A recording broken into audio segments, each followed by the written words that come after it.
Geraint, sut mae'r broses o ddewis tîm Danigen yma wedi bod eleni? Ie, chi'n ni'n bod eitha trylwyr yn ein, fel ni'n mynd o amgylle.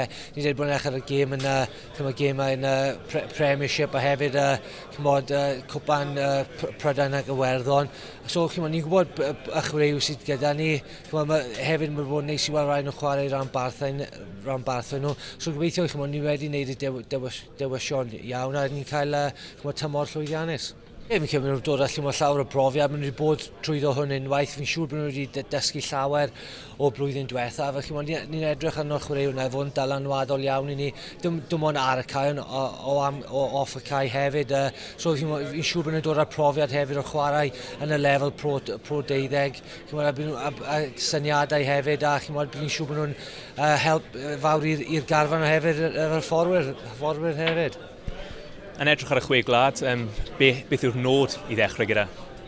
Ie, cael perfformiadau yw'r peth pwysig. Mae fi'n credu bydd y canlyniadau wedyn edrych ar ôl ei hunan, ond ni'n adeiladu mwyaf tuag at cwpan y byd. O'n i eisiau gwneud yn dda hefyd yn y chwe glad. Ni eisiau cael canlyniadau i roi hyder i'r chwaraewyr i fynd mlaen. A bydd ni'n defnyddio llawer o chwaraewyr gobeithio hefyd, a bydd cyfleon i falle i chwaraewyr sydd wedi chwarae ar y lefel hynna o blaen. A ni'n edrych mlaen yn fawr iawn i weld pob yn y chwarae.